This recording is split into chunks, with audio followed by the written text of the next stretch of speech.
Let's jump into problem 16.6a. We're doing stock options. We're not gifting our employees stock. We're not giving them stock grants. We're giving them options to buy the stock at a later date. On January 1st, 2031, Sentinel Technologies granted 30,000 stock options to key executives. The options allowed the executives to purchase the shares of Sentinel's $5 par value common stock at an exercise price of $50 per share. Because executive turnover is low, Sentinel estimates that none of the options are going to be forfeited. Bad news, the bonus question, they're going to be wrong. Some of the stock options are getting forfeited. The options are contingent upon the executives remaining with the company and vest evenly over a 3-year service period ending December 31st, 2033. The options expire on December 31st, 2035, so these options don't last forever. There is an expiry date on them, and we're going to face that in this problem. Using an option pricing model, Sentinel Technologies determined the fair value, this is a key number, the fair value of the options on the grant date is $12 an option. So we're giving them compensation. All these numbers, they're going to come in handy later, but they're red herrings at this point. We're not going to use them now. We're granting our employees, well, I'll write it here, 30,000 options, and they have a value today of $12. 30,000 times 12 means we're giving them $360,000 extra on top of their normal comp package, their compensation package. Now, we don't recognize the expense all today because they earn out over the next 3 years. We got to recognize it over 3 years, so that's $120,000 extra in our compensation expense per year. So in 2031, that's $120,000 of extra compensation expense. 2032, 2033, it's $120,000 each year, adding up to this $360,000 in additional compensation because the fair value of the options is $12 per option. Okay, I'm actually ready to do journal entries, the first 4 entries. There's a bit of a subsequent events thing here. December 31st, the market price is this.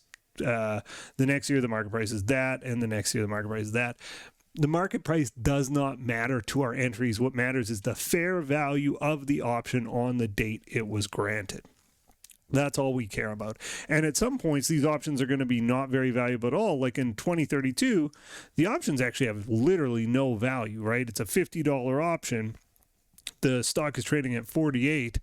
These options have like negative value. They might have some value theoretically in some tradable market, but they don't have very much value. The option value is fluctuating. We don't have to worry about that.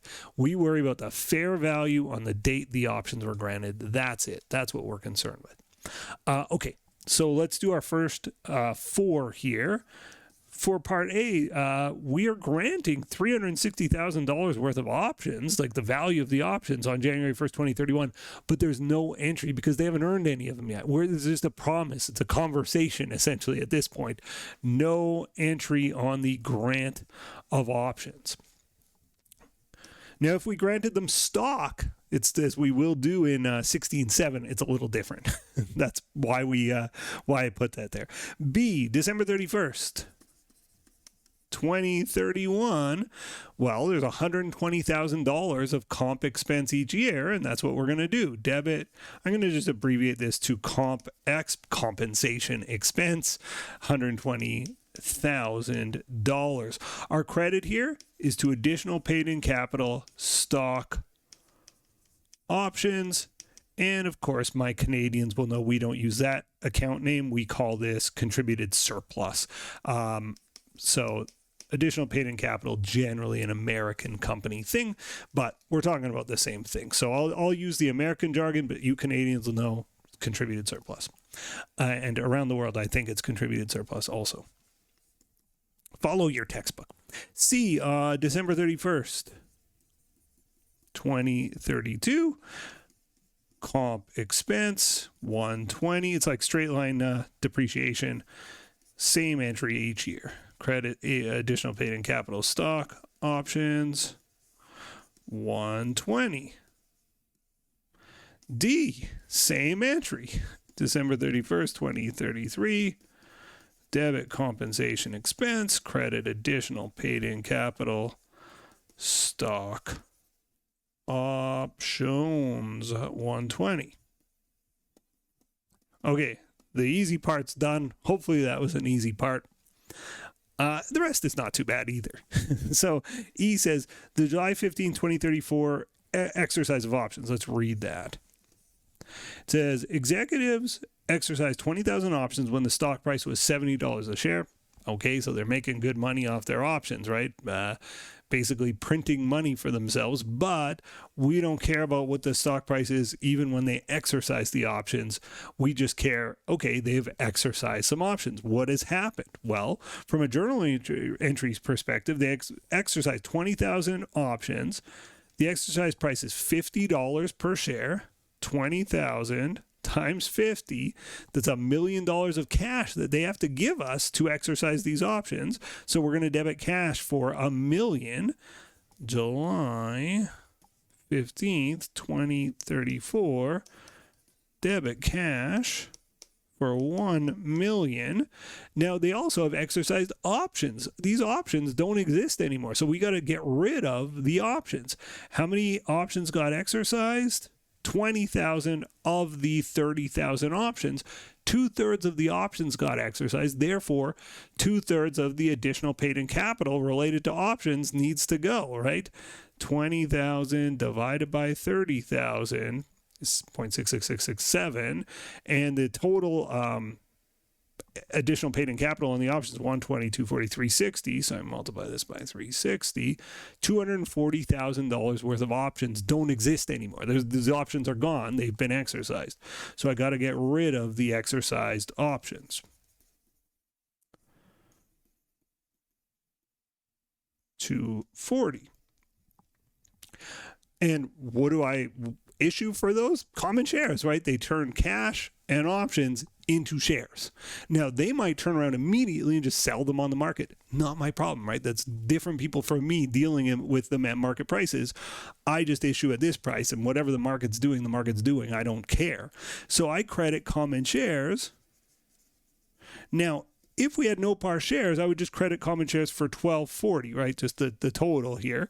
Because we have par value, though, we're going to credit common shares for the par value, which is $5 a share, 20,000 options. It's $100,000 in par shares, and the rest just goes to additional paid-in capital, the traditional account, and again, contributed surplus for my Canadian friends.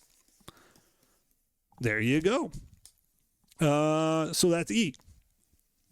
F says stock market crashes. The price falls to $35 a share and the remaining unexercised options expire. So December 31st, we've got to do an expiry journal entry. Again, this one's like, it's not obvious what to do, but once you see it, it's like, oh, it's not hard. It's just not obvious what to do.